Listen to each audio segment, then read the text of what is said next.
আসসালামু আলাইকুম বন্ধুরা, কেমন আছো সবাই? আজকে এত পরিমাণে রোদ পড়েছে, তো সব মুখটুকগুলো দেখো কালো হয়ে গেছে।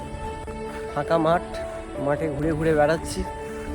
হ্যাঁ, বিশেষ করে কুরবানি নিয়েই কিছু কথা বলতে চাই আমি। কুরবানি আমাদের হিন্দু ভাইরা হয়তো আমাদের সম্বন্ধে জানে না, সম্বন্ধেই বলবো। কুরবানি খালি গোস্ত খাওয়া না, কুরবানিটা শুরু হয় কবে থেকে ও কী করে সেটা আমি বলতে চাই। ইব্রাহিম আলাইহিসসালামের অনেক বছর সন্তান হচ্ছিল, ঠিক আছে? তো আল্লাহ তাআলা তাকে একটা ছেলে দেন এবং তার নাম ছিল ইসমাইল আলাইহিসসালাম। তো এক সময় ইব্রাহিম আলাইহিসসালাম স্বপ্ন দেখেন যে যে তার সবচেয়ে প্রিয় জিনিস তার ছেলেকে কুরবানি করার নির্দেশ দিচ্ছেন। এবং আগেকার সময় নবীরা যে স্বপ্ন দেখতো ওটাকে ওহি বলতো, মানে আল্লাহর নির্দেশ।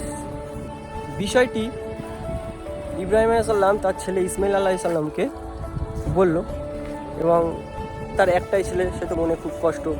তো ইসমাইল আলাইহিসসালাম বলল, ধৈর্য ধরো ও আল্লাহর নির্দেশ পালন করার জন্য প্রস্তুত হও।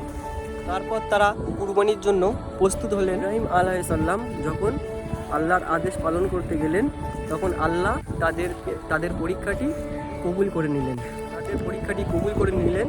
এবং ইসমাইল আলাইহিসসালামের বদলে একটি দুম্বা কুরবানির ব্যবস্থা করে দিলেন। তাহলে বুঝো, কুরবানি হচ্ছে ত্যাগ। এই ঘটনাটাকে কেন্দ্র করে আমরা কুরবানি দিই। তো বুঝতে পারলে বন্ধুরা, কেন ও কী কারণে আমাদের এই কুরবানিটা দিতে হয়। এই ঘটনাটি কোরআনের সূরা আস-সাফাতের 37 নম্বর সূরা ও 100 থেকে 111 নম্বর আয়াত এর মধ্যে উল্লেখ করা আছে যে কুরবানির ঘটনাটা। ভুলভাল হলে ভাই ক্ষমা করো, কথা এখন তো কুরবানির একটা অন্যরকম কি হবে আল্লাহ জানে। নতুন সরকার বদলানোর পর কুরবানি কি হবে বোঝা যাচ্ছে না। যাই হোক, দুম্বার ঘটনাটা তো শুনলে, যে ইসমাইল আলাইহিসসালামের পরিবর্তে দুম্বার ব্যবস্থা করে দিয়েছিলেন আল্লাহ।